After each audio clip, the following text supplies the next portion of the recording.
Você pode abrir a sua Bíblia no livro de Daniel, no Antigo Testamento, profeta Daniel, capítulo 1. Nós vamos ler o capítulo inteiro, mas não inteiro, não de uma vez só, vamos ler aos poucos, o capítulo inteiro. Mas antes disso, gostaria de fazer uma breve introdução. O tema da nossa palavra de hoje é amando a Deus no mundo. Você já ouviu alguém dizendo, aquela famosa expressão de alguém que se converte, ou que teve um testemunho de vida, dizendo, olha, no tempo que eu estava no mundo, né? Quando eu estava no mundo, né? Quando eu vivia no mundo, você já viu alguma coisa nesse tipo?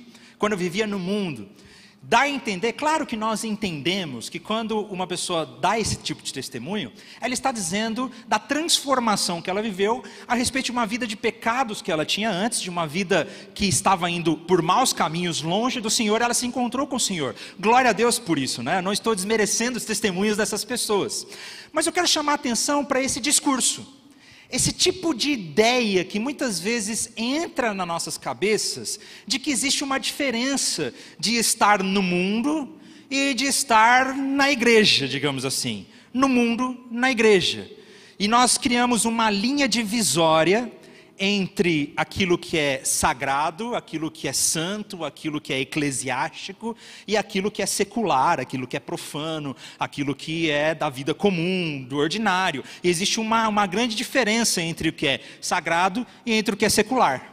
Existe uma grande diferença entre aquilo que é da vida normal, das decisões, da política, da arte, da filosofia, da ciência, da estética, da universidade, da biologia, da ética, e aí nós criamos uma linha divisória com aquilo que é espiritual. Aí nós damos um salto, né? E agora tem a vida espiritual que acontece aos finais de semana, nos domingos, naquele momento que eu oro, naquele momento que eu tenho com Deus, e muitas vezes a gente não consegue mais relacionar essas duas coisas. Na nossa vida prática, parece que as duas coisas andam distantes uma da outra. Aquilo que é a vida comum e aquilo que é a vida espiritual. Então nós nos engajamos espiritualmente, mas aí nós também nos engajamos no mundo, mas as duas coisas não se cruzam. E nós, muitas vezes, temos essa ideia de que para servir a Deus e amar a Deus, nós precisamos sair do mundo.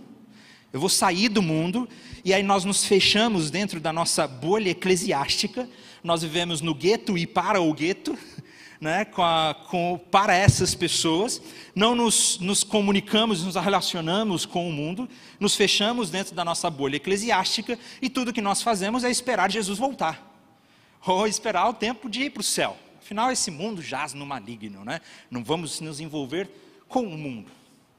E aí nós temos até mesmo uma dificuldade de relacionar a fé com a vida prática, com a vida secular, com a vida normal.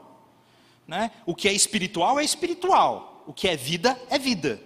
Você já ouviu algum tipo de discurso, alguma conversa com alguém, dizendo que, não, peraí, esse negócio de religião, esse negócio de fé, isso aí é só você, é você e Deus, é subjetivo, né? É particular a você, a sua fé não pode vir para a esfera pública. Já percebeu que em alguns ambientes parece que a fé não tem espaço na esfera pública? Né? A fé é privada, ela é particular, é aos finais de semana, na igreja, no pequeno grupo, mas na vida prática, nós vivemos orientados por outra razão, pela nossa razão, pela ciência, por outros objetivos de vida. E aí, parece que se você quer ser um cientista, você então será um cientista de segunda a sexta-feira, em que a sua filosofia científica, ou aquilo que você estuda cientificamente, não tem relação com a fé. E aí aos domingos você desliga aquela chave de cientista, e agora eu vou ligar a minha chave da espiritualidade. Porque agora, e a minha espiritualidade não tem relação com o mundo científico. A minha espiritualidade é minha espiritualidade. Quando chega na segunda-feira eu desligo a chave da espiritualidade, aí eu vou agora de novo e ligo a chave do cientista. E não precisa ser só cientista. Eu digo isso para todas as esferas da vida. Seja engenheiro, médico, filósofo, advogado, qualquer que seja a área de atuação que você tenha no mundo. Ou então, muitas vezes nós ainda continuamos com essa imaginação dualista do sagrado, do céu e da terra. Então o nosso objetivo é só levar almas para o céu. Nós vamos levar o máximo de almas para o céu. Nós vamos tirar as pessoas do mundo. Vamos tirar o máximo de pessoas do mundo que puder. Então eu estou lá no escritório trabalhando, aí a mentalidade que eu tenho é a seguinte: Deus me colocou nesse escritório para poder evangelizar essas pessoas. Glória a Deus, não estou falando contra isso, é muito bom que a gente testemunhe e fale do Evangelho e testemunhe a Jesus para todos que estão ao nosso redor. Mas parece que o único objetivo de nós estarmos lá no mundo é tirar as almas de lá, né? E a gente não consegue relacionar que talvez a sua profissão, aquilo que você faça, glorifique tanto a Deus quanto salvar uma pessoa também. Claro que Deus se alegra muito com salvar uma pessoa. E é sobre isso que eu gostaria de falar um pouco hoje. Que na verdade, Deus não nos chamou para sair do mundo. Não. Deus não nos chamou para nos fecharmos na nossa bolha eclesiástica. Não. Deus nos chamou para amarmos a Ele no mundo e para o mundo. Que nós realmente devemos estar no mundo. E veja bem, eu não estou utilizando a palavra mundo aqui no sentido pecaminoso, porque realmente, no Novo Testamento, em alguns momentos, mundo aparece como sinônimo de mundanismo, digamos assim, de pecado, de depravação. Não é isso. Mundo que eu estou querendo dizer aqui é a vida como ela é, né? A prática, o dia a dia, o ordinário, aquilo que nós vivemos no dia a dia. E Deus nos chamou para amar a Deus no mundo, para estarmos no mundo. Deus não chamou você para sair do mundo, senão no momento que você aceitasse Jesus, ou entregasse sua vida para Jesus, você já seria arrebatado, né? Nós continuamos aqui, nós temos um papel aqui, nós temos uma tarefa aqui, e o nosso papel não é simplesmente nos fecharmos aqui no nosso gueto, muito pelo contrário. Quando nós falamos sobre isso, quando eu falo sobre isso, duas reações geralmente acontecem, né? Acontece a reação do grupo de evangélicos, ou do grupo que está dentro da igreja, que fica assustado com esse tipo de coisa. Não, eu não posso me envolver com aquilo que é do mundo. Aí tem a música do mundo, o trabalho do mundo, isso tipo é do mundo, isso é do mundo. Eu preciso me fechar aqui. Então, quanto mais coisas espirituais eu fizer, melhor. Quanto mais eu me arrebatar do mundo, digamos assim, ou me excluir do mundo, quanto mais eu saltar essa linha da espiritualidade e não me envolver com aquilo que é natural, melhor é. Essa é uma das razões porque muitas igrejas e comunidades, muitos, talvez pentecostais e neopentecostais, não estou criticando exatamente isso, mas vocês vão entender o que eu estou querendo dizer, muitas vezes fazem cultos todos os dias tem culto, porque as pessoas precisam ter essa sensação de que eu estou saindo do mundo, eu estou aqui na espiritualidade agora, eu fiz o meu salto, né? Eu fiz o meu salto de fé. Como o Francis Schaeffer falava sobre isso, que os cristãos pós-modernos de hoje, a igreja de hoje, muitos vivem numa esfera normal do mundo, onde a razão, outros conceitos dirigem a minha vida, e quando eu falo de espiritualidade, eu simplesmente dou um salto de fé, um salto irracional, e aí agora é a espiritualidade e vida comum, espiritualidade e mundo não se relacionam. Mas não é isso que nós devemos viver. Outros então podem dizer, é isso mesmo, a igreja tem que sair das quatro paredes, a igreja tem que fazer justiça social, e aí se empolgam tanto com essas obras sociais que se esquecem do evangelho em si. Nós vemos algumas teologias libertárias aí que falam sobre isso, e caem no mesmo problema. Mas hoje eu queria refletir um pouco, que Deus chamou você para amá-lo no mundo, que nós devemos amar a Deus no mundo. E a história que eu gostaria de ler para que nós possamos aprender é em Daniel capítulo 1. A Bíblia é maravilhosa e nós temos muito a aprender com a palavra de Deus. E se nós queremos buscar princípios bíblicos para a nossa vida, nós podemos procurar na palavra. Daniel capítulo 1, só um contexto do que está acontecendo aqui. Quem participou já do curso da Escola do Discípulo Panorama do Antigo Testamento? Olha aí, tem uma galera. Quem participou vai lembrar disso. Que no ano 605 a.C., quem lembra o que aconteceu, gente? a Babilônia sitiou o reino de Judá, a cidade de Jerusalém. O reino de Israel já tinha sido destruído, porque nós tínhamos dois reinos ali, né? Nós tínhamos o reino de Israel e o reino de Judá. O reino de Israel já tinha sido destruído, e a Babilônia então cercou o reino de Judá. E aí o texto vai dizer que Deus entregou Jerusalém para Nabucodonosor da Babilônia. Foi o próprio Deus quem deixou Jerusalém ser destruída, por o juízo dele. E Jerusalém foi então destruída, o templo foi destruído, aquilo que representava a presença de Deus foi destruído, e algumas pessoas foram levadas como escravas para viver na Babilônia. E aí no meio disso tinha alguns jovens inteligentes, jovens fortes, jovens que eram notáveis, que foram escolhidos para servir ao rei na Babilônia. E aí nós vamos entrar na história de Daniel, porque Daniel era um desses jovens prodígios, Daniel e seus amigos, como nós vamos ler aqui. Então vamos ler o texto, eu gostaria que vocês ficassem atentos e prestassem atenção. Foi redundante, né? Ficassem atentos e prestassem atenção. Tudo bem. No 3º ano do rei Jeoaquim, em Judá, Nabucodonosor, rei da Babilônia, veio a Jerusalém e cercou a cidade. O Senhor lhe deu vitória sobre Jeoaquim, rei de Judá, e permitiu que levasse para a terra da Babilônia alguns dos utensílios sagrados do templo de Deus. Nabucodonosor o colocou na casa do tesouro do seu Deus. O rei ordenou a Aspenaz, o chefe dos oficiais, que trouxessem aos palácios alguns jovens israelitas da família real e de outras famílias da nobreza. Disse o rei: escolha somente rapazes saudáveis, de boa aparência, que sejam instruídos em diversas áreas do conhecimento, que tenham entendimento e bom senso e sejam capacitados para servir no palácio real. Ensine a estes jovens a língua e a literatura da Babilônia. Preste atenção nisso. Ensine a estes jovens a língua e a literatura da Babilônia, a ciência da Babilônia, o conhecimento da Babilônia.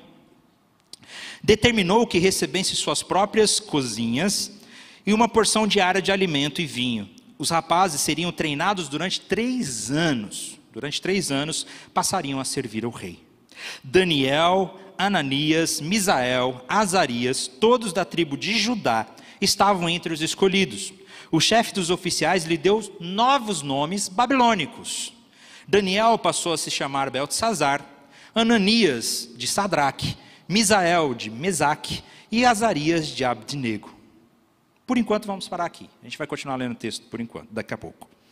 Então, nós temos aqui a história desses jovens fiéis a Deus, desses filhos de Deus, do povo de Judá, hebreus, que eram nobres, que eram reconhecidos pela sua pureza, que amavam a Deus de todo o coração, como nós vamos ver daqui a pouco. Eles foram levados pelo rei da Babilônia e foram colocados no meio de um mundo inóspito, no meio de um mundo corrompido, decaído, e que ia contra tudo o que eles já tinham aprendido sobre Deus.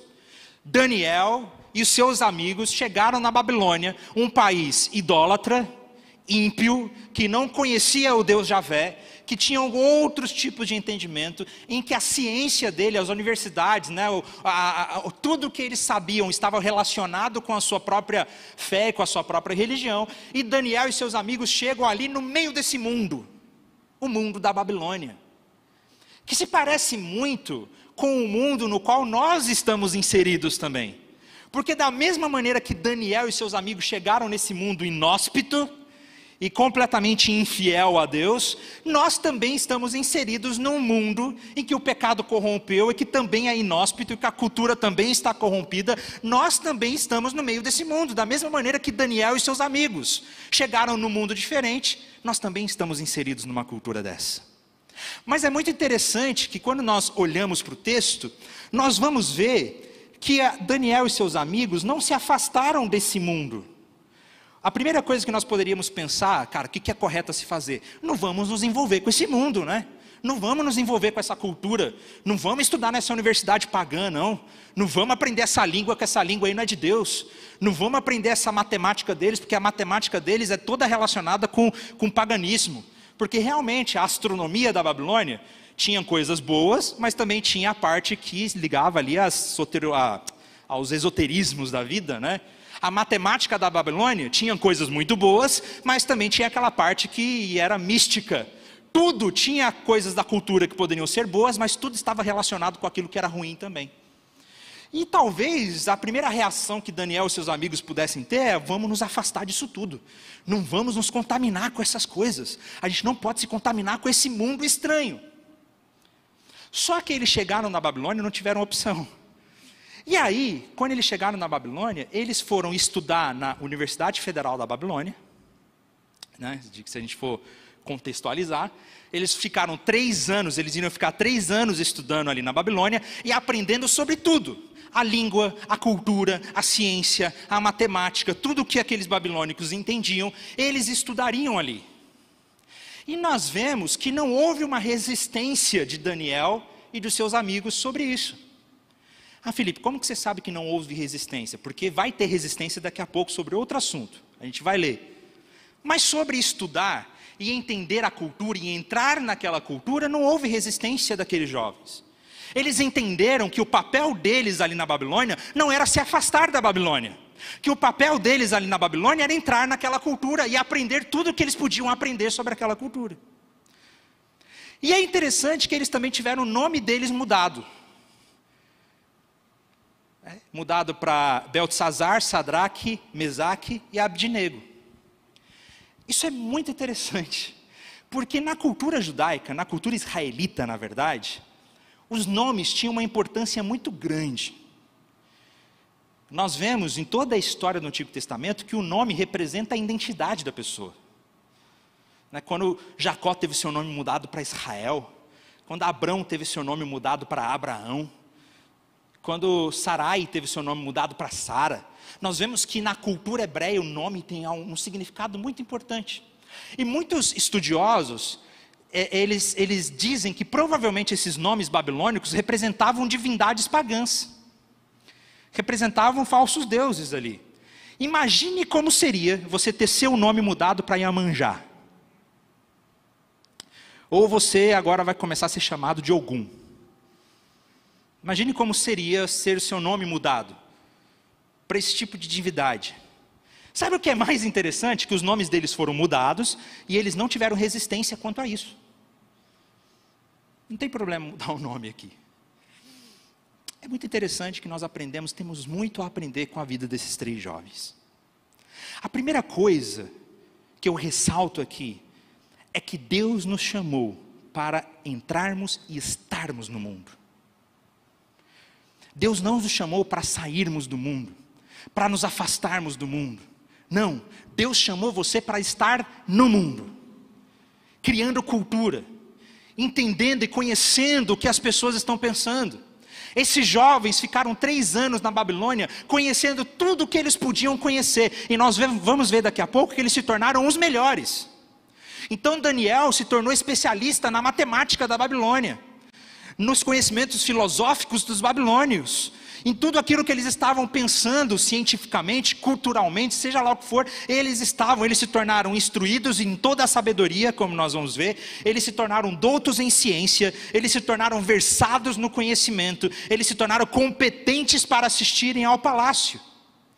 Eles se tornaram os melhores possíveis, porque eles entenderam que a melhor coisa que eles podiam fazer para serem fiéis a Deus e transformar a cultura e trazer um bom testemunho de Deus, não era se afastar do mundo, mas viver para o mundo e influenciar o mundo e entender como o mundo tem pensado. Isso é muito interessante, porque esse é o chamado que Deus nos deu. Deus não chamou você para sair do mundo. É isso que nós vemos. Eles entraram na universidade, eles estudaram tudo que eles tinham que estudar, e não havia, vale lembrar que na educação da Babilônia não tinha separação entre sagrado e profano, né? Tudo na Babilônia tinha a ver com coisas divinas. Não havia separação entre ciência e esoterismo, por exemplo.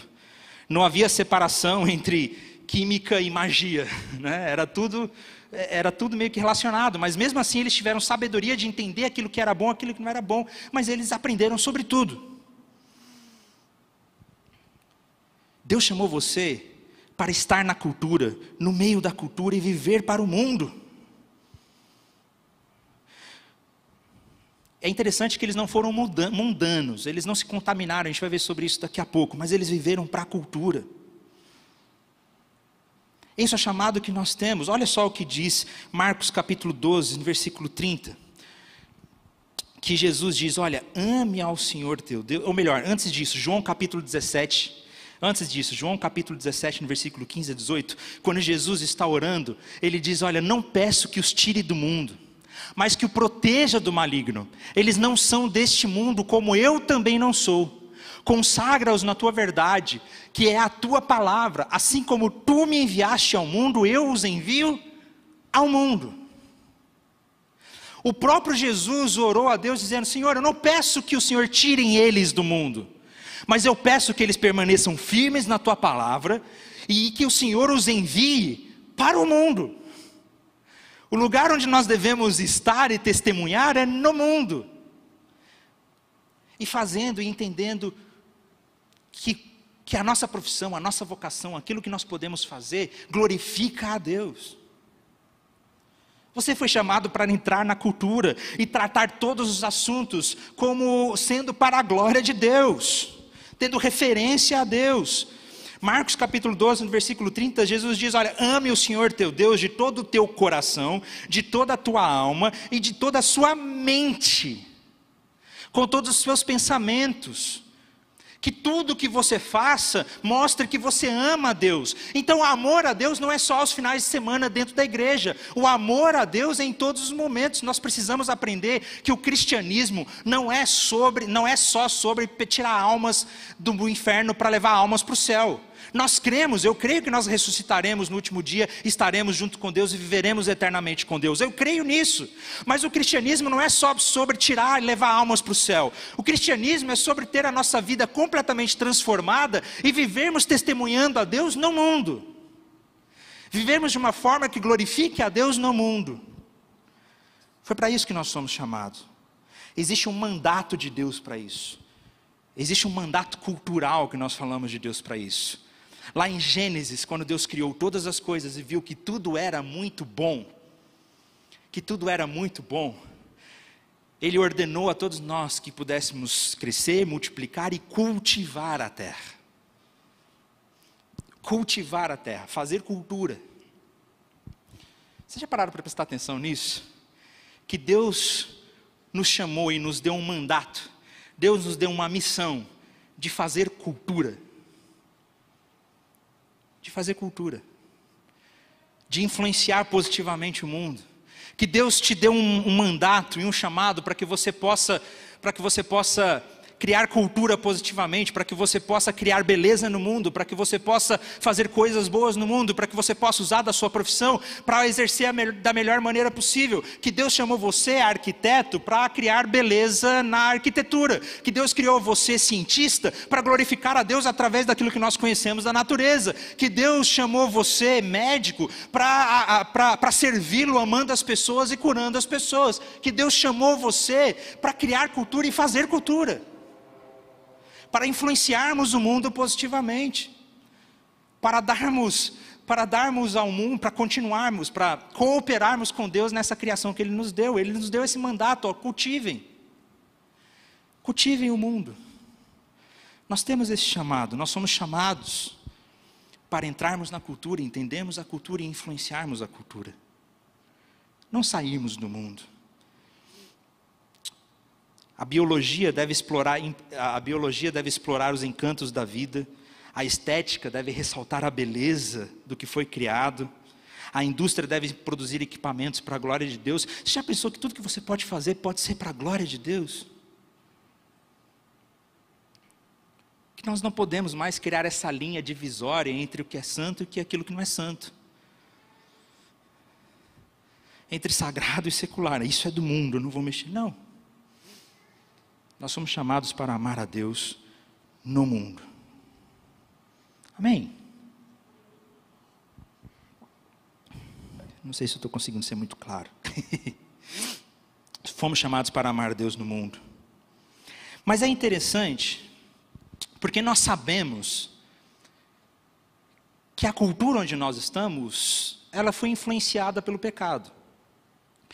Que o lugar onde nós vivemos é inóspito, assim como era na Babilônia. Poxa, Felipe, não quer dizer que eu tenho que viver no mundo, mas será que eu não vou me contaminar com o mundo? Aí sim é que está o perigo. Deus não chamou você para sair do mundo, mas viver no mundo. Mas Ele também chamou você para não se contaminar com o mundo e permanecer puro diante do mundo. E é aí que nós vamos aprender também com o jovem Daniel e seus amigos. Porque é interessante que quando eles foram chamados para estudar na Universidade da Babilônia e aprender tudo o que eles tinham que aprender sobre a cultura da Babilônia, tudo bem. Isso eles entenderam como algo positivo. Isso eles entenderam como algo necessário. Tanto é que quando depois eles vão estar diante do rei, eles serão considerados os melhores de todos. Então, meu irmão, seja o melhor. Busque ser o melhor naquilo que você foi chamado para fazer aí fora. Fora das quatro paredes da igreja. Eu sonho com isso. A gente fala tanto de avivamento, a gente fala tanto de jovens despertos para Deus, a gente fala tanto de jovens que têm um coração rendido para Deus, mas muitas vezes a única coisa que vem na nossa cabeça quando a gente pensa nisso é dentro do ambiente da igreja. Eu sonho com jovens avivados, a gente pensa em igreja. Eu sonho com jovens que sejam influência no mundo, a gente pensa num congresso ou num acampamento. Eu sonho com jovens que amam a Deus de todo o coração, a gente pensa em jovens fazendo vigília a noite inteira. Eu não tenho nada contra essas coisas, isso é muito bom.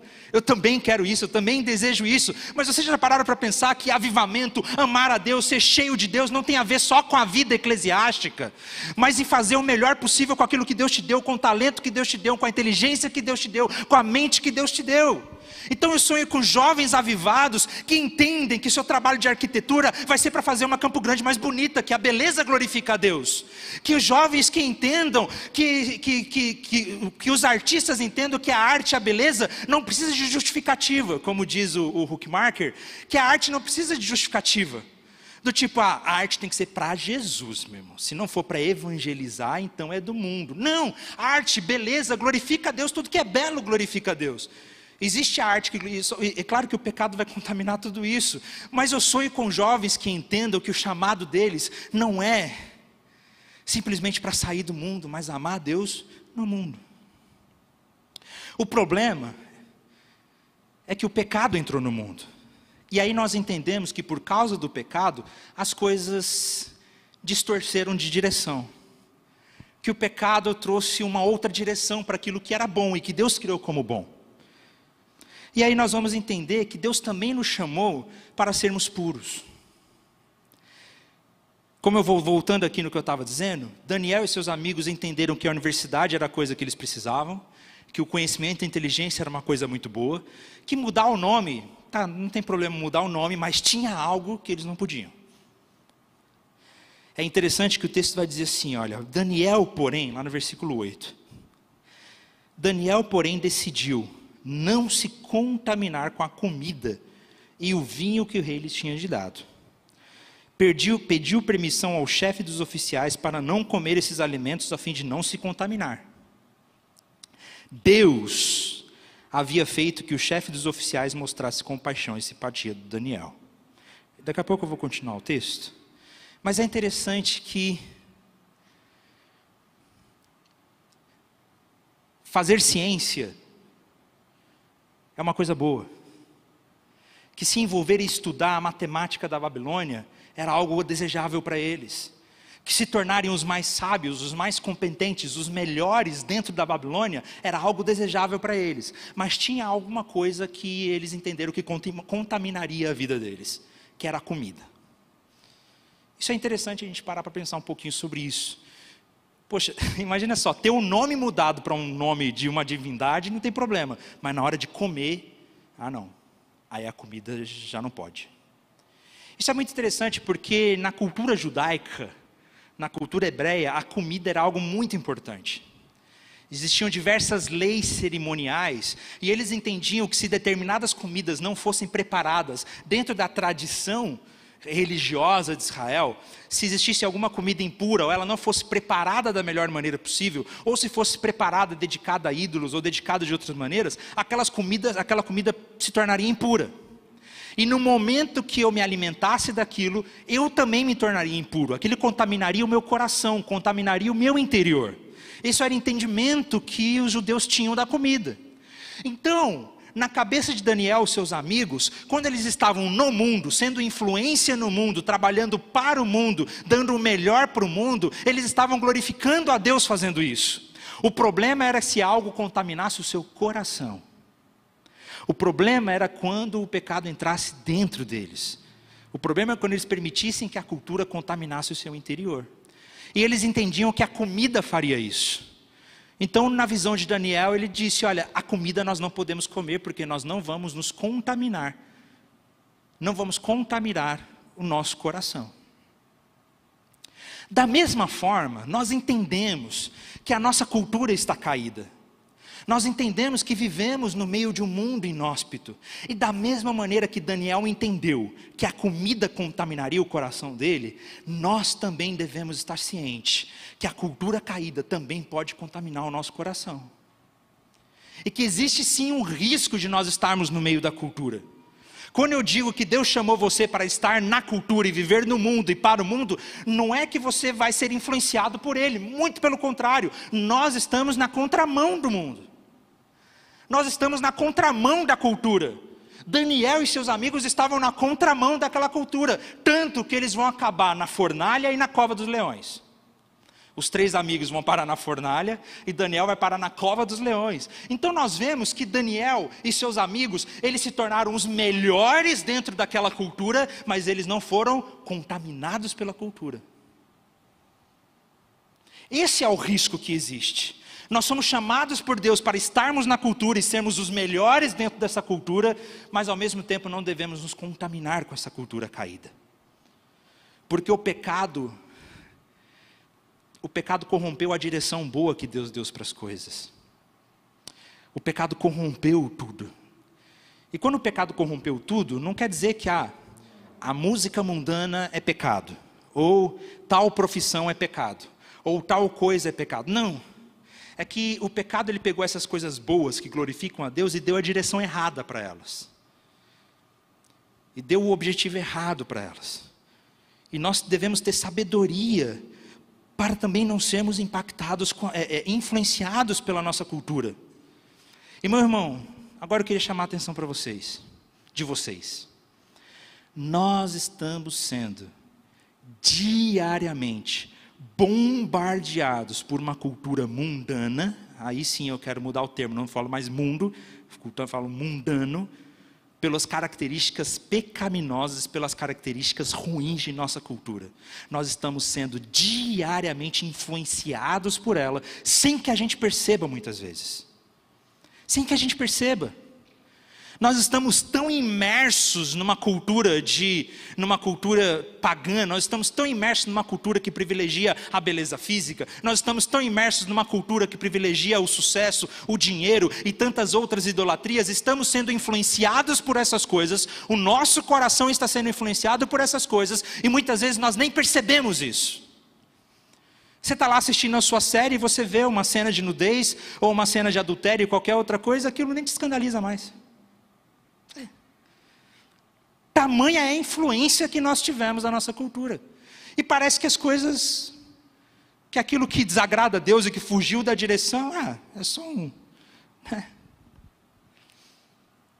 Nós precisamos tomar cuidado, porque não se conformar com esse mundo, como diz Romanos capítulo 12, não vos conformeis com este mundo, não vos conformeis com esse século, mas transformai-vos pela renovação da vossa mente. Não nos conformar com essa cultura, não é só não nos conformar com as coisas grotescas que a gente sabe que é errado, mas é não nos conformarmos com as coisas que estão nos influenciando tanto sem que a gente perceba.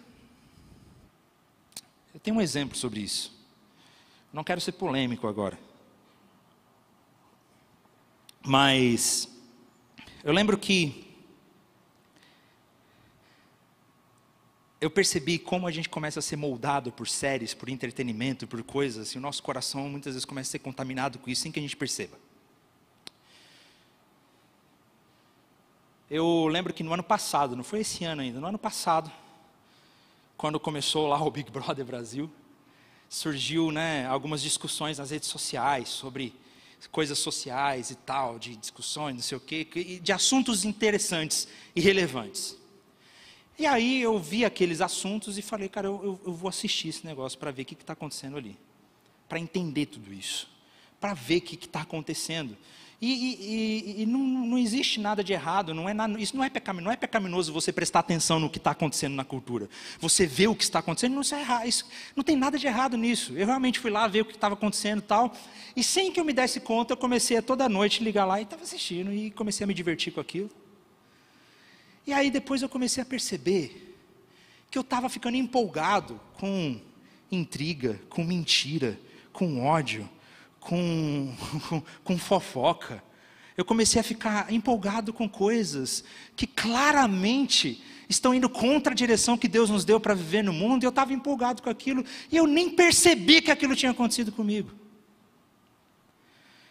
Como é perigoso, nós estamos sendo moldados pela nossa cultura. Nós estamos sendo moldados pela nossa cultura. E Deus nos chamou para amá-los no mundo, mas também para permanecermos puros no mundo. Para vivermos para a glória dEle. E quando eu falo que nós devemos permanecer puros no mundo, eu não estou querendo voltar para aquele discurso legalista que nós vamos separar sagrado de profano. Então Big Brother é profano, Big Brother é sagrado. Big Brother é proibido. Não estou querendo voltar para aquela cultura, eu não estou querendo voltar para esse tipo de legalismo, onde nós vamos separar o sagrado de profano, não. Mas assim como Daniel e seus amigos, nós vamos entender aquilo da nossa cultura que glorifica a Deus, e aquilo da nossa cultura que está corrompido pelo pecado. E como que a gente faz isso? Como que eu entendo aquilo que é verdadeiro, como que é aquilo que é digno? Eu me lembro de um exemplo muito interessante, que eu ouvi uma vez, eu não sei se essa história é real, não sei se essa história é verdadeira, mas eu ouvi um exemplo que foram entrevistar um gerente de banco, e aí perguntaram para ele, como que você faz, como que você treina os seus funcionários? Como que você treina os seus funcionários para identificar as notas que são falsas? Aí ele disse, não, eu não treino meus funcionários para identificar as notas que são falsas. A questão é que eles são muito bem capacitados para identificar aquilo que é verdadeiro. As notas verdadeiras. Eles estão tão bem treinados para identificar as notas que são verdadeiras, que quando eles pegam uma nota falsa, imediatamente eles reconhecem aquilo que é falso. É esse tipo de vida que Deus chamou, que Deus deseja que nós temos. Que a gente viva com tamanha intimidade, com tamanha comunhão com Deus, que a gente consiga e saiba imediatamente identificar aquilo que está corrompido na nossa cultura por causa do pecado. O pecado não está em ter prazer nas coisas criadas, mas usar as coisas criadas indevidamente. O Julian Chivdas, desculpe a pronúncia, eu não sei pronunciar direito, ele diz o seguinte, olha que interessante, Deus criou todas as coisas boas, a estrutura, mas o nosso pecado violou e corrompeu todas as coisas que Deus havia criado, dirigindo-as para longe dele. Tudo na ordem criada, cada pessoa, lugar ou coisa foi retorcido e deformado pelo nosso pecado. Devemos amar a estrutura do mundo, pessoas, lugares, coisas, e ao mesmo tempo lutar contra a direção pecaminosa do mundo. O mundanismo, portanto, é caracterizado na Bíblia como a direção errada ou má da boa criação de Deus. Significa adotar os modos, os hábitos, os padrões de pensamento e práticas de espírito e gostos do mundo. Ou seja, a criação de Deus é boa, Deus criou um mundo bom. O problema é o mau uso que é feito dessa criação. E é aí que o pecado corrompeu tudo. E é muito possível ser totalmente corrompido pelo mundanismo, até mesmo no meio cristão, até mesmo dentro da igreja. Quando eu digo isso, eu não estou querendo separar o mundo em dois, como eu acabei de dizer. É que nós devemos estar atentos que o mundanismo e o pecado, ele nos influenciou tanto, que é possível influenciar até mesmo a nossa vida eclesiástica. Que nós somos tão influenciados por uma cultura de prosperidade, nós somos tão influenciados por uma cultura de sucesso, que isso acaba entrando dentro da igreja. E vários pregadores não pregam mais o evangelho da cruz, pregam só um evangelho que traz um conforto no seu coração. A igreja foi invadida por um mundanismo. A igreja foi invadida por um mundanismo que as músicas não glorificam mais a Deus. As músicas falam sobre eu, o meu milagre, a minha porção, a minha bênção, é meu, é o eu, são músicas egocêntricas. Está percebendo que não é questão de nós nos separarmos dentro do nosso meio eclesiástico. É que o mundanismo ele pode afetar até mesmo a vida eclesiástica. Por isso que nós precisamos entender que Deus nos chamou para amá-lo e glorificá-lo e permanecemos puros, e termos discernimento, e sabemos o discernimento espiritual com aquilo que tem corrompido e influenciado negativamente nossas vidas. Você não precisa fazer a coisa errada lá fora para ser mundano. É possível realizar atividades até mesmo da igreja de forma mundanas. O problema é que nós estamos sendo ateus práticos na nossa vida. Sabe o que é ateu? Sabe o que é um ateu prático? Um ateu prático é aquele que acredita em Deus, mas na prática da vida, Deus não tem influência nenhuma. Deus não existe na prática da vida. Aí eu me lembro de um dia que eu estava na fila da Americanas. Eu fui comprar chocolate na Americanas, né? Que geralmente a gente vai na Americanas comprar chocolate, porque é mais barato. Estava na fila da Americanas, eu comprei o chocolate, estava na fila da Americanas, estava uma fila grande, tinha duas moças atrás de mim. E elas estavam conversando alto. E como eu estava na frente delas, eu não consegui deixar de ouvir aquela conversa. E elas estavam conversando sobre as maiores imoralidades que elas fizeram no final de semana. Que ficou com fulano tal, e que não sei o quê, da boate tal, e tal. Elas falando as coisas assim, interessante. Aí terminando a conversa, ai que bom amigo, e aí, você vai no culto hoje? É claro que eu vou no culto hoje. Ah, então tá, então eu te vejo lá no culto hoje. Esse é um claro exemplo que nós vemos de ateus práticos, em que o cristianismo não influencia a vida. Em que eu sou crente nos finais de semana, mas na vida prática o cristianismo não influencia quem eu sou.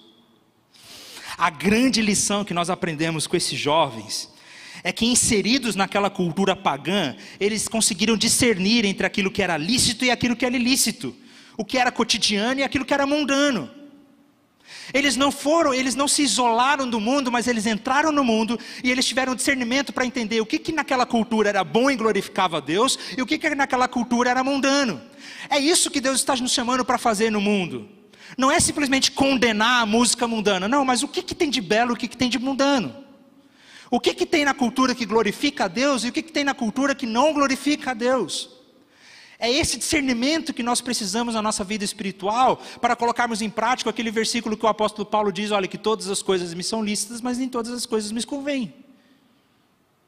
É esse tipo de sabedoria que nós precisamos, e isso só existe, só acontece quando nós temos comunhão com Deus e buscamos conhecer quem Ele é e do que Ele gosta e do que Ele ama.